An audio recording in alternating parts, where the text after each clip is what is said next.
Well, hello, everyone. We are lighting the candle, a world that works. And I'm Bill Carell.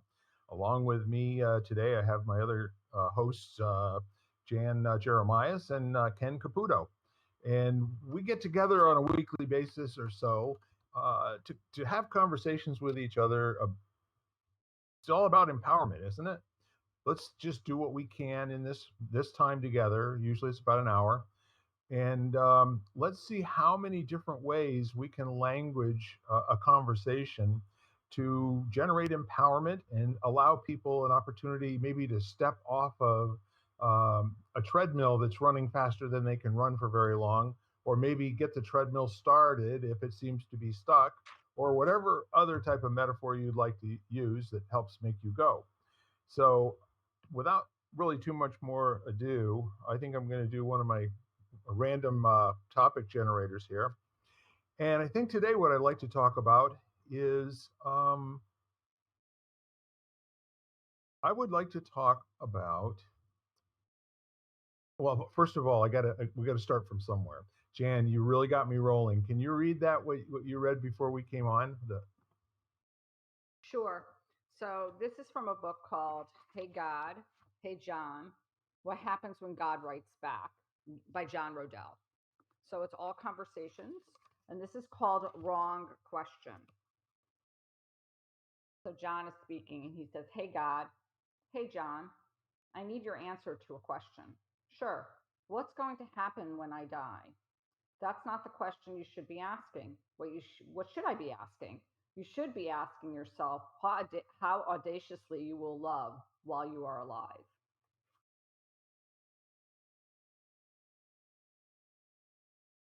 Okay, that's a sufficient pause for the moment. Very interesting. Um, it just brings to mind to me, how many people are able to defer from the present to another time, like put off something that they really like to do right now for a better time later. And there's another piece that I pick up there where the mystery of life is usually stepped over by the living.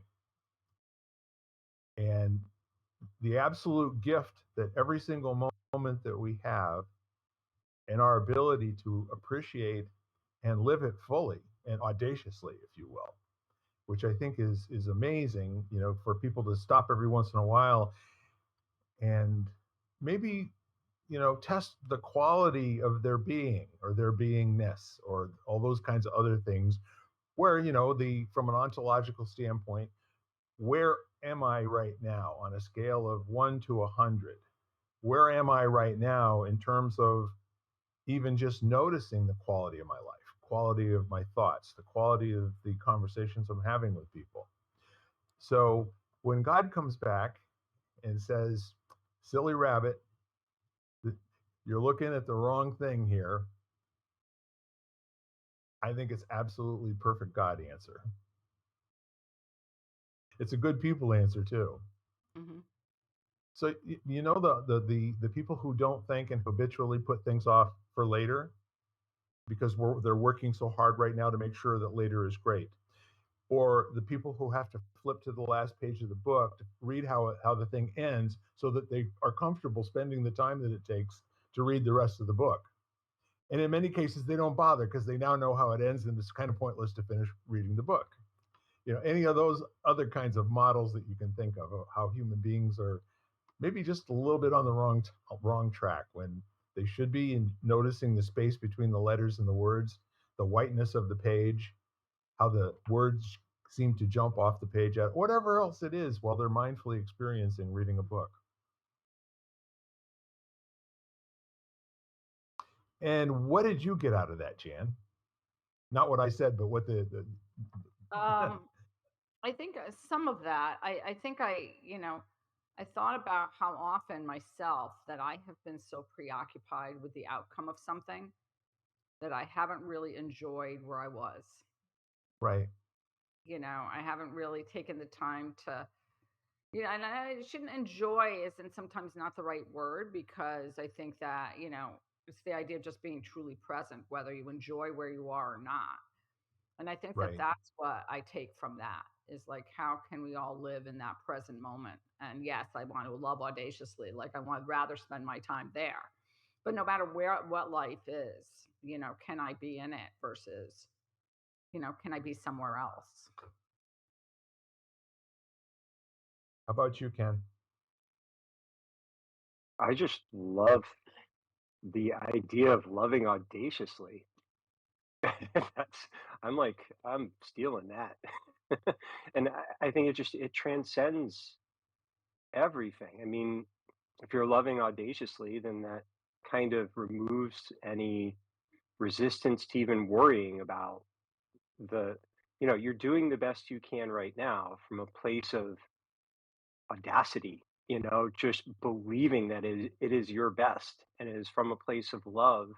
Because the reality, I don't know about you guys, but as a teacher, I may have thought I was knowledgeable when I was teaching something, and it isn't until time goes by that I realize how lacking in knowledge I truly was, you know? So like we have no reference base for how good or, you know, skilled or unskilled our decisions and our actions now are because we won't know until time kind of bears out, the impact of those. So I don't know, the idea of just being present by having a sense of audacity and love in your approach, isn't that going to just lead to all the other things anyway? You know, it's cool. I like it.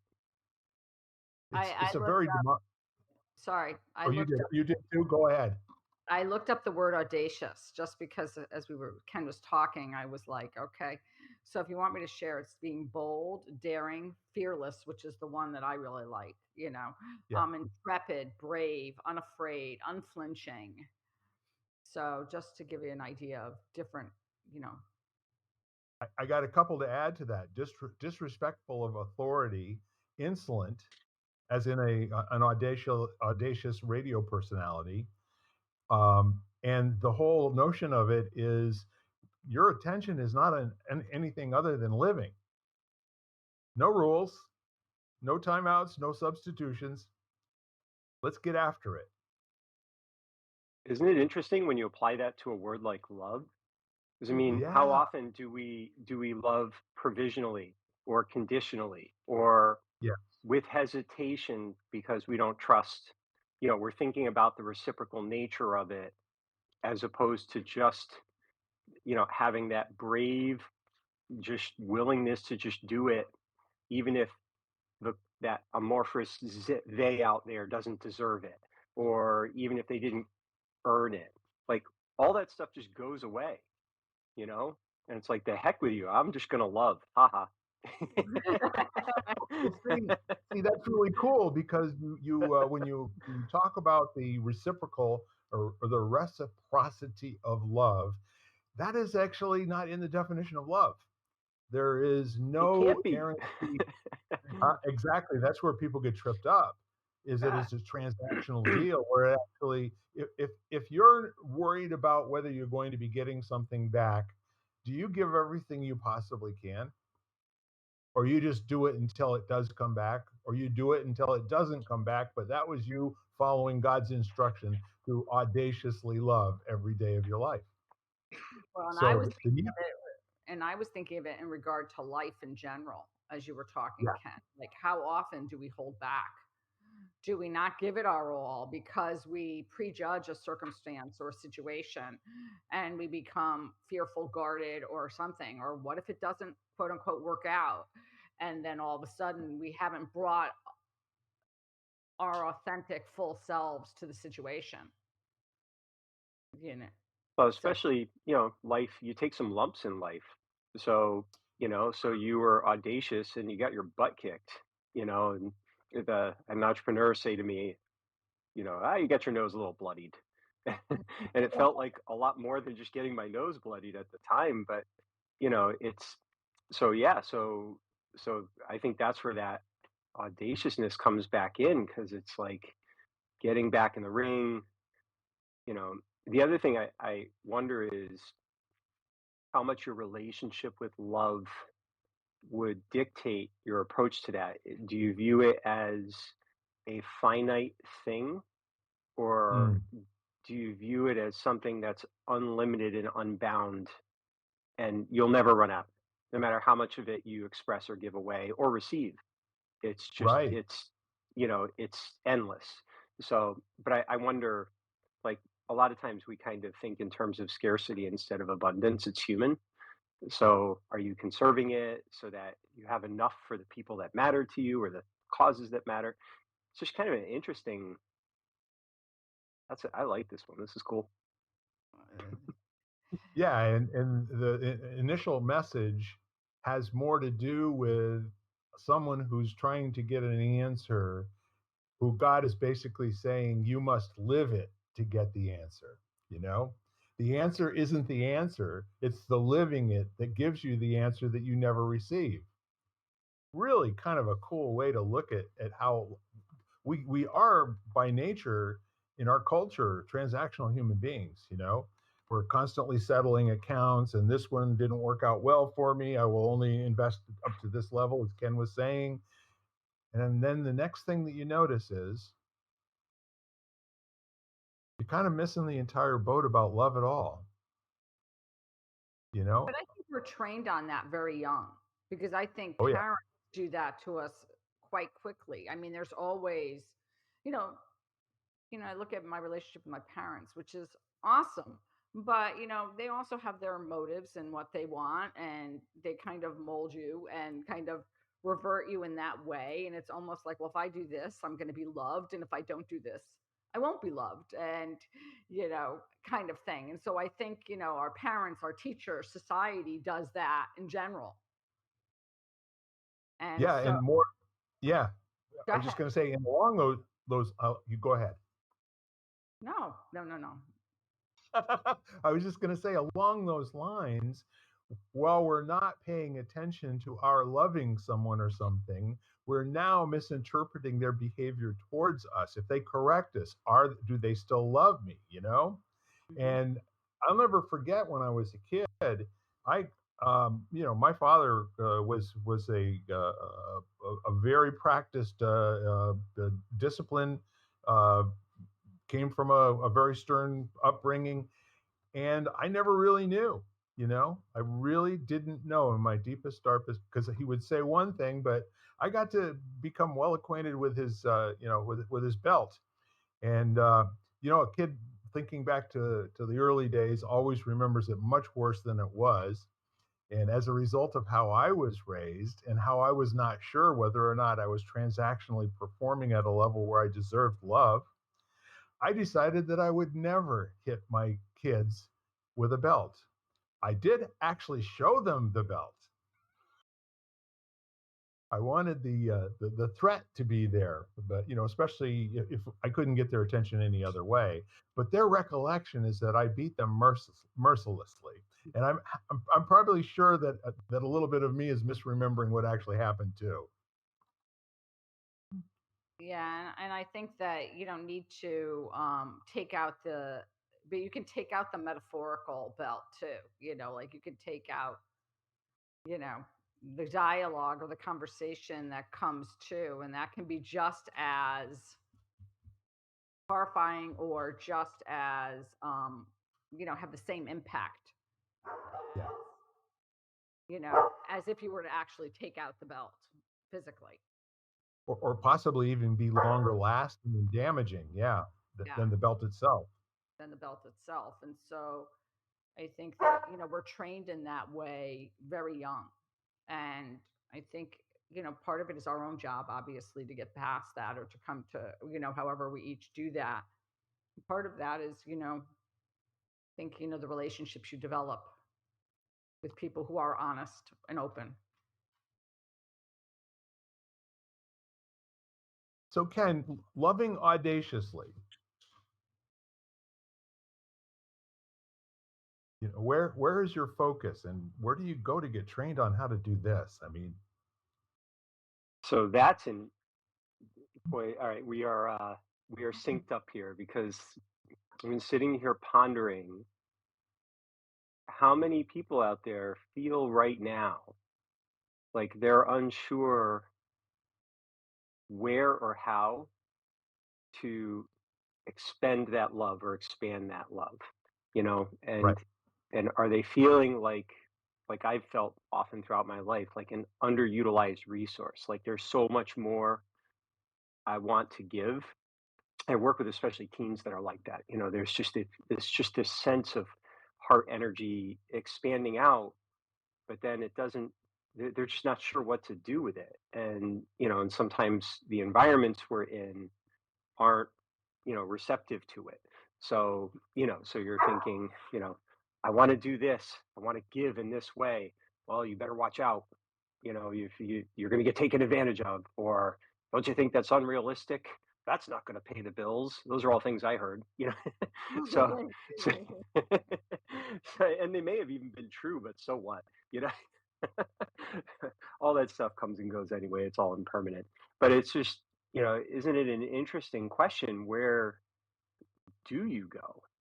You know, and how do you know that it's actually trustworthy? If you look at right now, I mean, just the last few days in the news, there's a lot of institutions where people felt they could express their love, where flawed humans took advantage of that, and it turned into an environment that was not healthy. So how do you recognize that?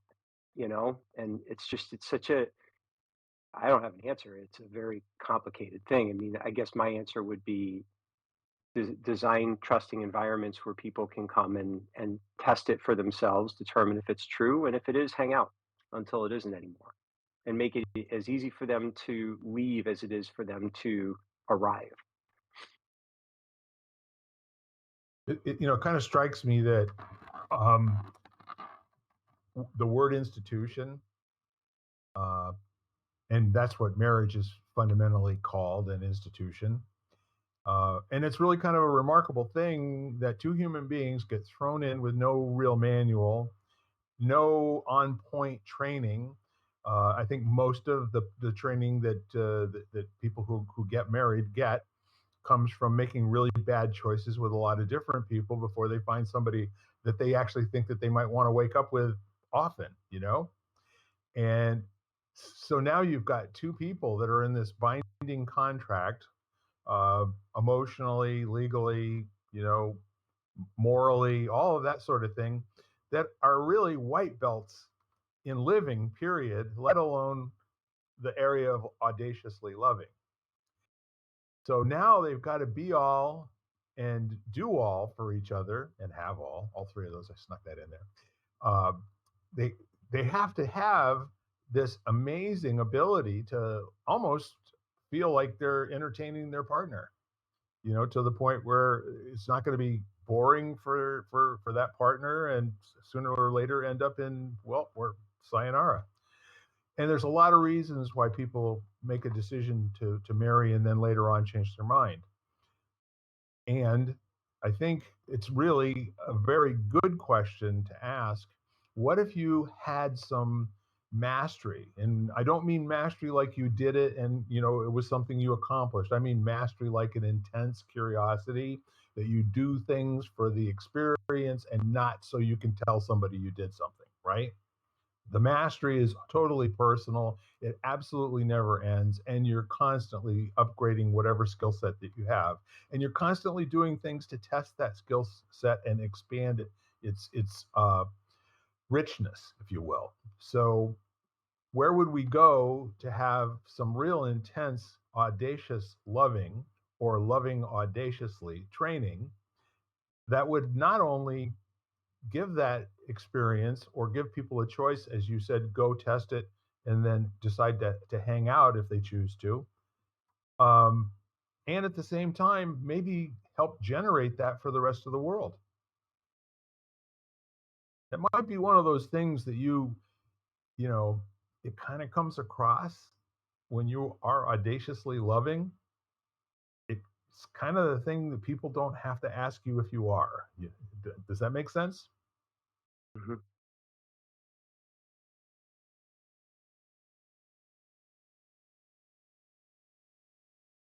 Yeah, there's something I adopted a while back for the, because to me, like, the value of a business is the relationships that you form, Right. and remembering they're all broken cups.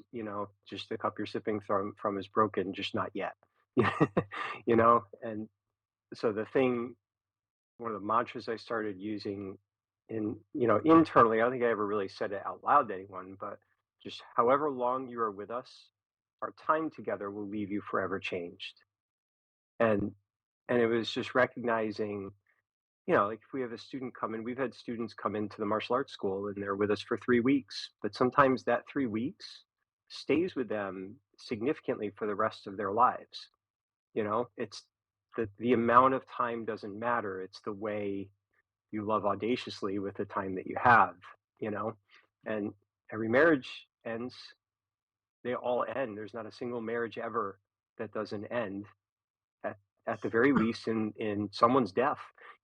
So, and yes, there's the love goes on and all that stuff, but the physical, present, tangible relationships, they all end one way or another. So what do you do with the time you have, I guess? So here's a kind of a completely non-contextual uh, musing on my part.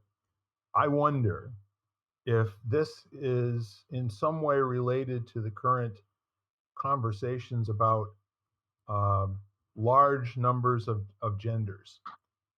I think it's not something that I would immediately wrap my mind around. However, taking the biological sense of what male and female is and what love is and that sort of thing, and then expanding it to the nth degree to where there's no limits to it anymore. Um, the good person inside of me would want to take a look at whether or not that actually is a sensible response to seeing so many institutions that we have uh, historically for thousands of years told that our behavior should be mapped by, if you will. And so when there are rules in a culture, after a while, if the rule makers are shown to be not of good character, a lot of times that will disinterest people from following the rules and want to make their own. So I'll give you an example. I was listening to something earlier today where a man named Charlie Kirk, who is he's a public speaker and he writes books and he interviews people and he has a podcast. And he was being interviewed and asked questions at a college campus, mostly around things that he had written that are probably topics that we won't mostly cover on this podcast because we're really geared for empowerment. However, I think that something that really cool has happened in the last year and a half where that type of conversation could not have taken place. And as a matter of fact, it wasn't him, but actually another man who was banned from UConn because of his conservative opinions. So the question that he got asked was about the inherent non-representation of minorities in the Constitution. And it quite eloquently said, perfect examples of this, that, and the other thing. And Charlie's answer to it was, can you show me where that is in the Constitution? And the answer that he got back was, well, I'm not really sure, but I've been told that this is all in there. And Charlie, kind of lovingly said, maybe the people who wrote the Constitution had those opinions, and they were quite careful about not including any of that in this document because it was intended to be for everybody, for all people. So the next thing that he said, and this is a little bit of a leap, but it comes right back to what we're talking about in terms of institutions letting people down. He said, because the authors are flawed, doesn't diminish anything about the document. And it's the nature of all human beings that there is a major flaw, at least one, right? I have many. It's a long list. We won't get on that because we'll never get off. But if you think about it for a moment, coming back to loving audaciously, I always felt like college was a good place to try anything once. I also found out that it's a good place to get caught every time you do something wrong the first time.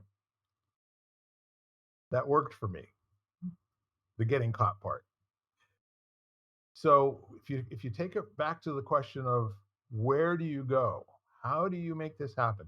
The trust level that has to be generated for a person to love completely and without, I mean, like lean into it with no holes barred, nothing held back.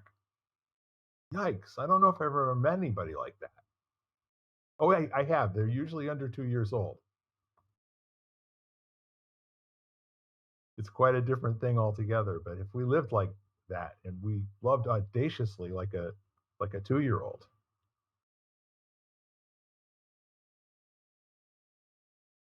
I think it's healthy to be nuanced. Like I was always taught smiling eyes, by my mentor, and Yeah. one of the things he said is when you return a smile, just return back 10% more. Like, don't blast them with it. Be sensitive to where they're at, and then just give a little more than you're getting, and it was interesting because I don't know. I mean, someone blasting you with love when you're in a difficult place may just frustrate you. So now what do? They end up shielding. You're trying to get them to sip from a fire hose, and they may not be in a place to do that. So it's kind of an interesting thing, and I think context and nuance is one of the challenges we face all along. Like, so at a martial arts event that I went to last weekend, I don't know, weekend before, and so a bunch of us and talk about a community that looks very weird from the outside. We're all in these funky uniforms with all these silly belts with all the stripes and everything that mean nothing to those of us that are within that community. And we're lining up to begin this event, and I was walking down this row of all these different martial artists from different schools, including ours. And a couple of my crew says walking by, I whacked one of them in the stomach, and then uh, the woman who was next to him went, "Ah," and I had to turn around and whack her in the stomach because she didn't want to be left out. And I mean, think about how many work environments, if you were to see that happen, would that be appropriate? And how easy would my behavior been to have been judged from someone who doesn't have any context from the fact that I'd known the gentleman since he was 5, and his sister, who is standing next to him, since she was 18 months old. And part of what we do is we hit each other. That's how we train. That's how we establish trust. That's how we demonstrate our, our partnership with each other. So there's all this context, but someone from the outside looking at that, catching that on YouTube, could have you know, come to all kinds of conclusions that were inappropriate you know so it just seems like so often when people are having these conversations about groups, or I don't care, gender or religion or whatever it is, they're speaking from outside the context of that community, and they're trying to interpret it through their own context, which may or may not be helpful you As know I'm listening to you, Ken, so part of it reminds me of, when I teach yoga, because if I teach in Sanskrit, where I refer to the poses in their original language, it's a whole other language, let alone the whole alignment where I'll talk to people about, rotating their inner thighs out or whatever, it's a whole dialogue, which if you're not hmm used to, it sounds really foreign. So how often are we in situations where basically everyone is speaking a language we don't understand? It's like, and that's what yeah. that's like. And it also brought to mind, as you were talking about, like we place ourselves in, like we interpret situations based on what we understand and what we experience. And so, my family is Orthodox and very religious. And so I remember once when my niece got married, which was an arranged marriage. I mean, she met her fiance twice, and and I sat there and I remember coming at it from me thinking to myself, like, oh my gosh, like, and I was actually really concerned for her, like really, Yeah. like, oh my gosh, she's only met him twice, kind of thing. And I want to tell you, they're super happy, and it's not, kind of thing, and it's very different. But I was interpreting it from where I am, not from what they live. It's an interesting kind of a stat too. There's a strong argument for arranged marriages that where it is the custom and the culture to learn to love someone after you're married, as opposed to having some sort of a bodily response, which turns out to be an infatuation. And once the infatuation is over, so's the marriage, that sort of thing. But we're back to that, two people that really don't have the wherewithal to be predictably successful in a relationship over a long period of time. And at the same time, they are, because there's something larger than themselves in terms of what put them there in that situation. Okay. So culturally, you've got a community, mostly family first. And then if you're in an Orthodox situation, the whole rest of that community is behind you. Everyone wants you to be successful and to succeed, I mean, underneath everything. So that's the opportunity, to at least be in the on the playing field, if you were, as opposed to people that run off to a weekend in Atlantic City and go and get a justice of the peace at 10 o'clock at night, tie the knot, and then Monday morning wonder what the heck it was they did. It started out being such a fun weekend. I actually know of a couple of people that have been married multiple times in Las Vegas because they like the idea of getting married multiple times in Las Vegas. It's like a hobby. I'm waiting for his book to come out. It will be a page turner. I'm telling you. So so again, again, context is everything. And Jan, we don't know each other's language, even though it seems like we're speaking similar words. That thing that you said about the expression of our experiences and our understanding of what the word means, and in a context where, and I see that so much. I enjoy watching these shows where college students are trying to stump a national figure, like somebody who gets paid between ten and $100,000 per performance to come and address a room full of 3,000 people, some of whom are very antagonistic. And I think it's kind of cool because, again, they're almost having that innocence of a 2-year-old, where they now think that they actually, and that's that Dunning-Kruger effect, where they think they know a lot more than they actually do, but they have smart sentences, not well-lived sentences at that point. So the other part that it does is it demonstrates the ability of two human beings to honorably discharge edifying the other person. So what I mean by that is that when two people are communicating with the idea of exchanging ideas as opposed to protecting one and winning an argument, it's a completely different thing. And that's what I really think we need a lot more of, is people talking with each other and not at each other to make a point and win.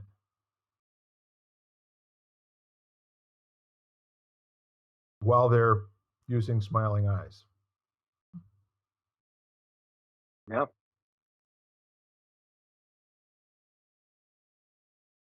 It definitely helps So when you see them as individuals instead of, I'm always very I get cautious when the term they pops out there, they this, they that, oh yeah. because that's a little vague and certain assumptions are being made, you know, and if you're not willing to drill down, you're not really you're not it's going to be hard to have a productive conversation, you know. Those It's are funny. I have a rarely dear friend intended. in Miami, Jan. I have a friend in Miami who's he was just telling me yoga, anything considered mindfulness or meditation are banned in several of the schools, including the one his granddaughter goes to, because they consider it anti-Christian. That's against their, it's counter to their belief system, and they view it as a threat. And I had an interesting conversation with him about the fact that they don't really know the language or even what it is or what it does. It's just not it's not aligned with what they do know, and that's all they know. So it's just no, we're not letting that in. It's just kind of interesting. I always look at that kind of thing, having living in sort of multiple worlds myself. So as usually it's fear based. There's this element of fear, of threat, of change, Mhm, of threat to ideas and beliefs, and mhm. questioning, which is scary to certain groups. That's the thought that people might have Absolutely. start to doubt or start to explore or actually debate within themselves what they believe is, is scary. Yeah. It's No, perfectly there's a lot of fear tied up in that. You know. Yeah. yes, and those are the best conversations possible. Yes, When they are. your identity is at risk in a conversation and you're actually out on the skinny branches in terms of where this could go, that to me is the most open a human being can be in terms of really trying to understand something else. When you're being defensive, you have a long list of things that you can say up to and including finally ending with name calling, okay? But in the other circumstance that you're talking about, where you're really hearing something that is starting a question in your own mind, that is the place where we really need to teach people to become comfortable with being uncomfortable.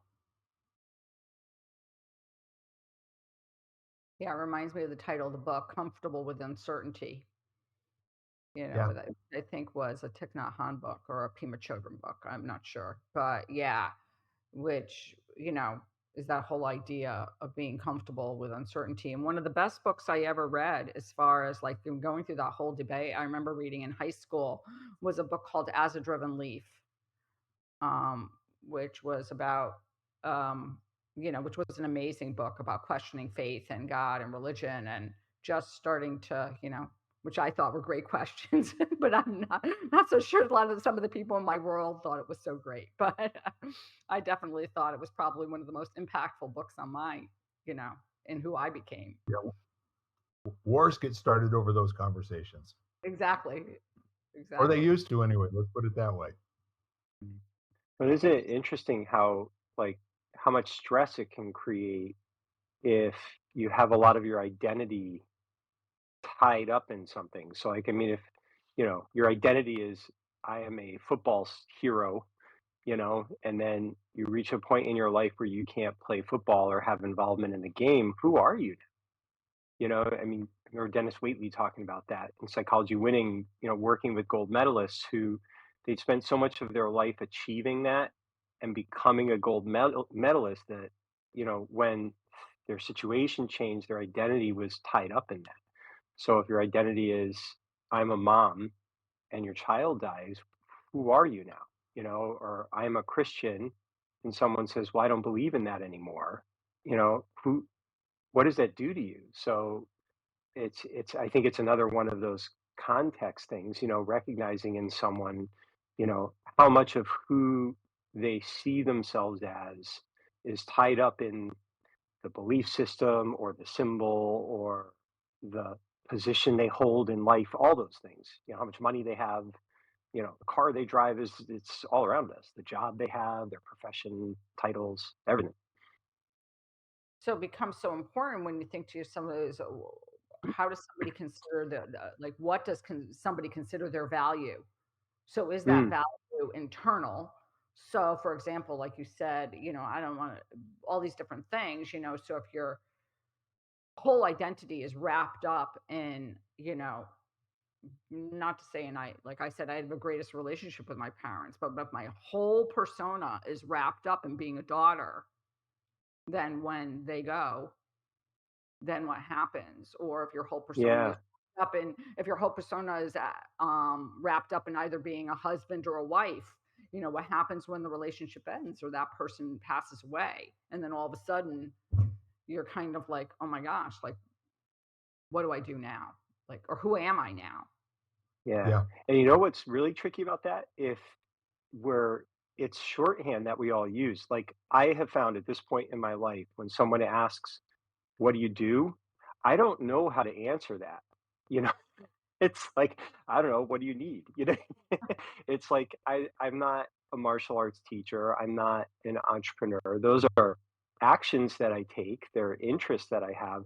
So, but now you end up like not being able to just answer just these kind of obligatory questions people ask if you're kind of letting go of holding these things as being your identity.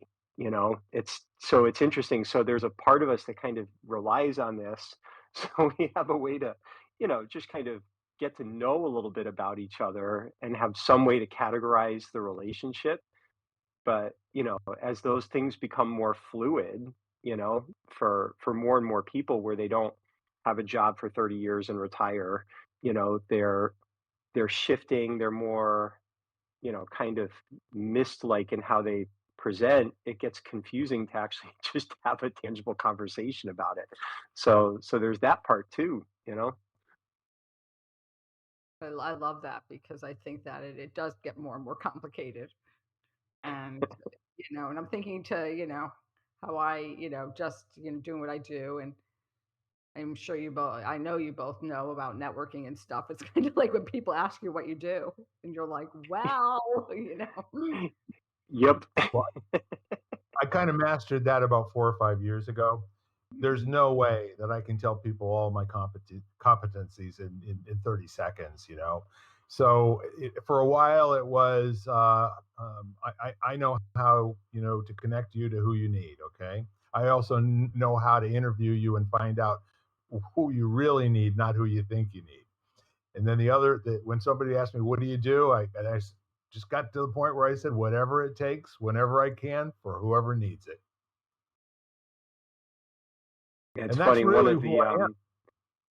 one of the responses when you'd be asked like in one of the Zen practices, who are you?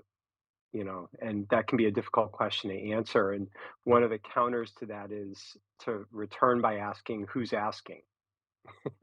Right. And I actually found that helpful because then you can kind of frame, the part of you that's relevant based on what they're looking for.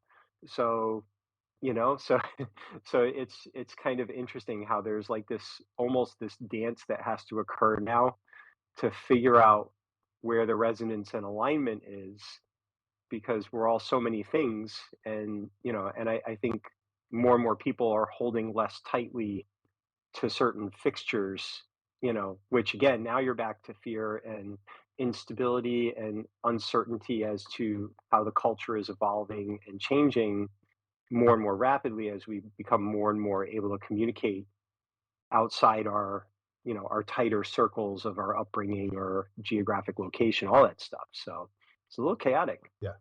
Mm. Yeah. We went through weekend long trainings back in the 90s down in New York. And one of the weekends was about kind of unconcealing the all those sentences that go on in our head that we think is us thinking. 80,000 thoughts a day that we have, all of those little sentences that all the people told us that we forgot who said it, but they still bounce around in there. And at the end of the weekend, having gone through a transformational process, every person got an opportunity to stand up and speak themselves as a possibility. And so when you were asked, who are you? The answer would be, I don't know, but who I say I am is the possibility for being for all human beings, the possibility for unmitigated and unsuppressed joyful spirit, and so on and so on and so on. Who I am is the possibility of ending famine and any type of hunger in our time. So these are like things that most people don't learn in the subway or on a streetcar. It's some thoughtful 3 days to come up with a sentence like that they can find themselves in, and that kind of lays out a red carpet for the rest of, well, at least for the next 5 minutes until they forget that that's who they are. But the neat part is when you announce that in front of 150 other people, they remind you of who you said you were, especially if it was memorable or especially if it was authentic, you know? Yeah. Living and loving audaciously.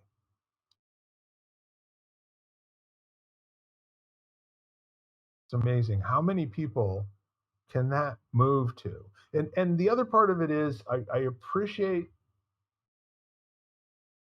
the um, the action of smacking somebody in the belly playfully, um, or with the way John used to get your attention from time to time, not so playful.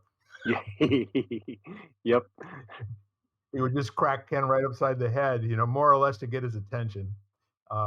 But it was done with love, but at a respectful, shall we say, velocity. Never hurt me. One which was Never hurt never me. hurt you, Yep. just enough to startle you for a moment, right? Hmm. Or whatever it was that you.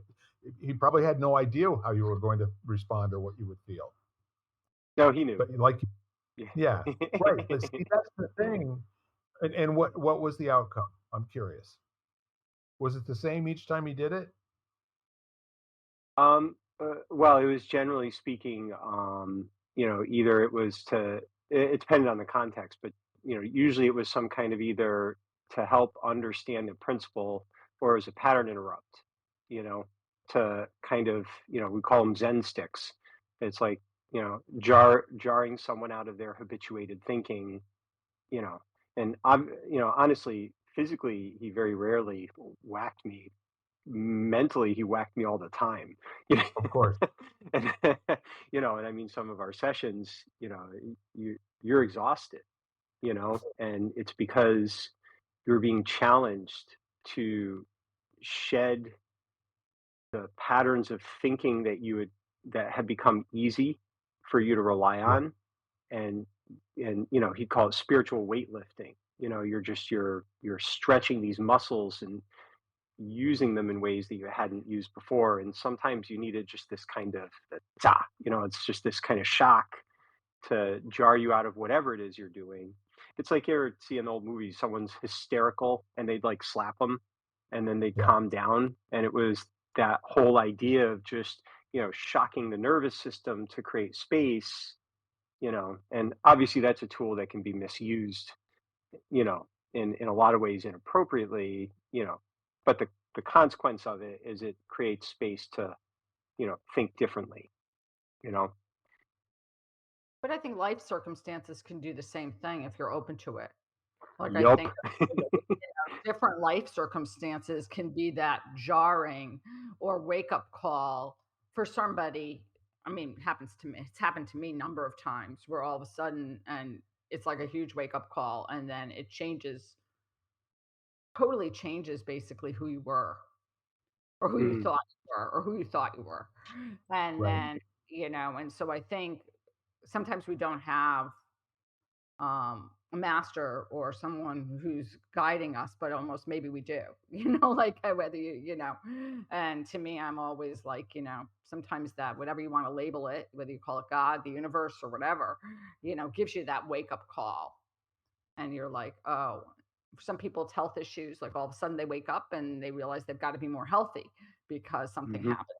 And other people, like me, could be a relationship thing where they're all of a sudden they're out of a relationship and they're like, oh my gosh, this was wrong. And this is not really who I was. This is really who I was or who I am. mm, The remarkable thing about all of it is it all depends on what you're interested in. And there are people who are completely in denial about anything happening in their lives as a consequence of who they're being. Those people don't have very good days. And they're the ones who typically are using the word they. mm. Well, Unless isn't it interesting? you're I doing mean, it like I am in order to make a point. But all of that is language. What life does to us, the pop in the belly, the intent that comes behind it is very contextual to who's speaking and who's listening, as you said before. And there were other people in that room that probably would have reacted quite differently had you done it to them. especially people that weren't actually in the course that you were training, that sort of thing. The relationship and relatedness that you have and the trust that's built up with which gives you and gave John and gave your mentees, the trust that whatever he's doing right now, if I don't understand it, if I hang around for a minute or two, I'll probably learn something. What was funny is that environment, everyone was aware because we were all martial artists. So when I went back and did that, everyone cracked up laughing. Like they all Yeah, immediately got it. And it was just such this kind of cool shared moment, right. because they saw it for what it actually was. And it was just really interesting, how again, it was just we all had a shared language and context, even though we were coming together from all over the state. We Yeah. were all, we're all connected through this martial arts community. So that's where it expressed itself, and it made sense to everyone there. It was just funny, you know.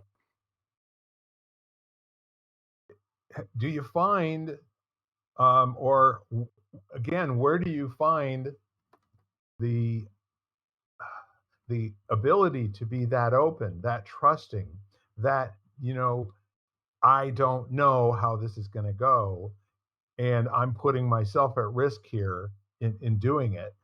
But let's just see where this roller coaster goes.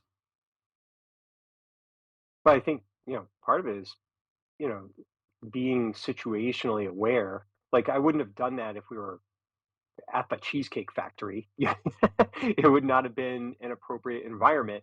It's just, so it's recognizing, and respecting. Like for example, at this event, we all use first names with each other as teachers, but they go by last names.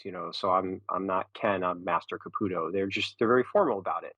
So we don't complain about that. We respect that, and we let all our students know, you know, refer to us by our titles and our last names when you're at this event.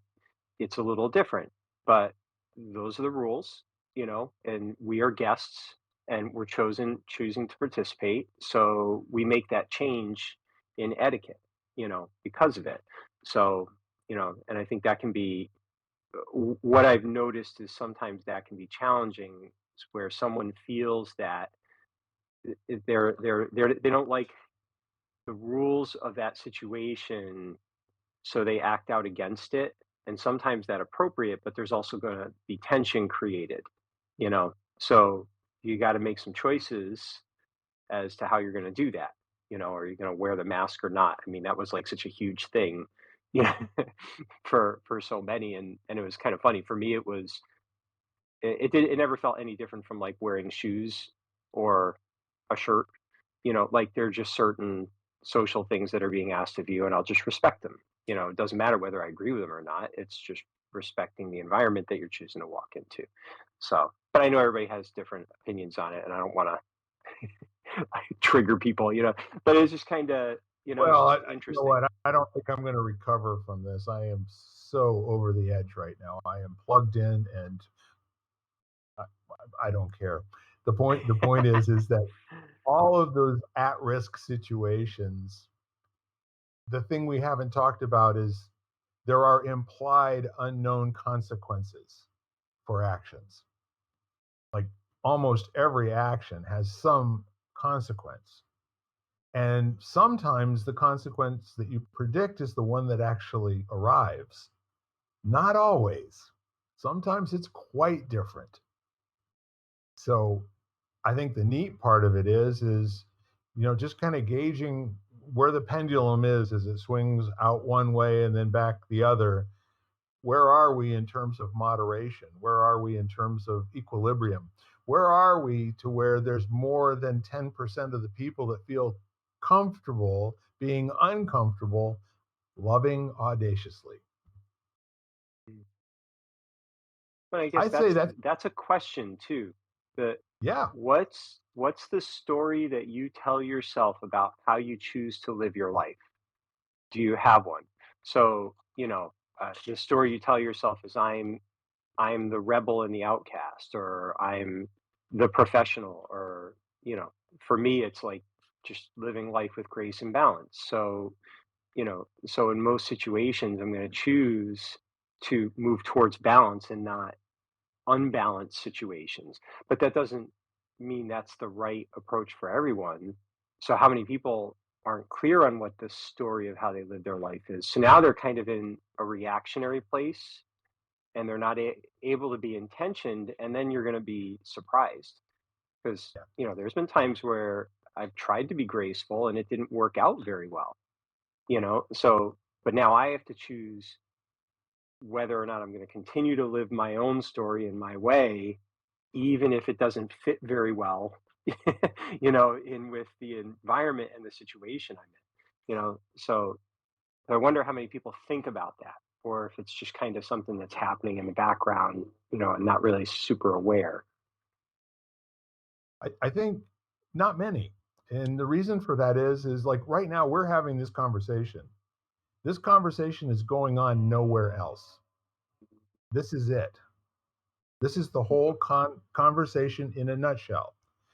And so the lighting the candle part or the casting the pebble into the water, and creating the ripples where these thoughts get passed out to other people to try on and see if it fits. Like you go to, get a winter coat, you might have to try on 4 or 5 before you find one that actually fits you and supports all the needs that you have.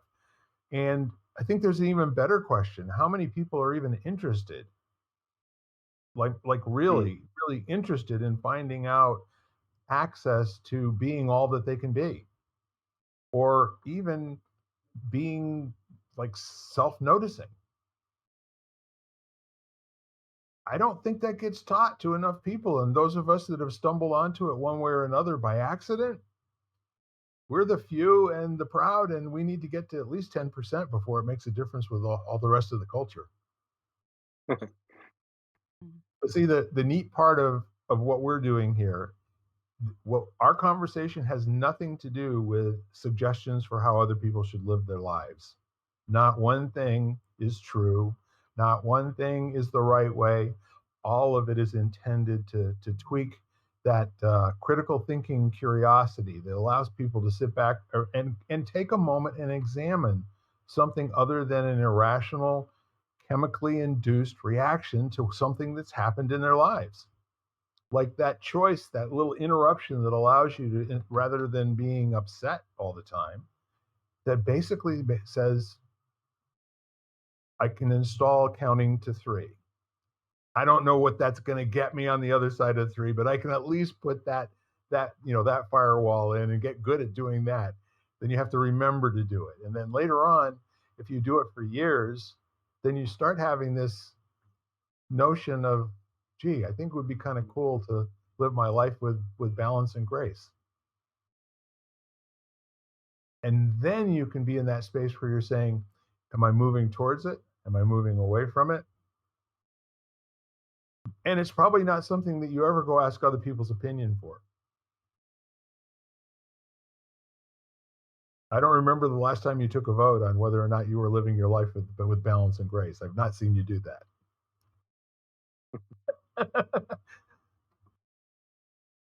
So the fun part of it is, what would it be like, our wonderful listeners, what would loving audaciously look like for you? And I think it can really just be mapped onto so many different models. Mhm. Mhm.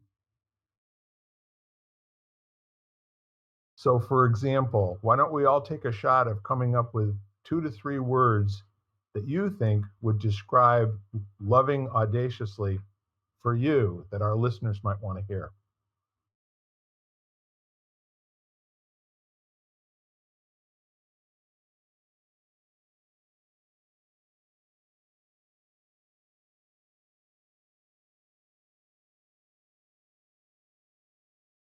I don't know. I just think about holding space for others to find their way towards expressing loving audaciously, whatever that means to them. Just hold the space for it. It's great, Jan. I think I looked at it as well. A few words that came to my mind was fearlessly is really not yeah, just fearlessly without, that was really a big one for me to be fearless, be Yeah. fearless and loving, you know. 3 words that come to mind are freedom, joy, and self-expression. Those things are all generated from the inside out. And as a result of that, there's a possibility for having a life that wasn't going to happen anyway. And to live in a space where you're making a difference all the time. You're at least making a difference with yourself.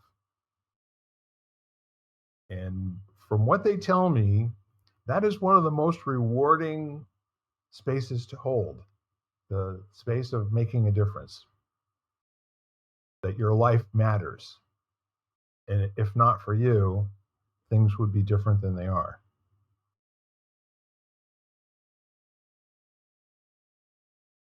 Any final thoughts before we wrap up?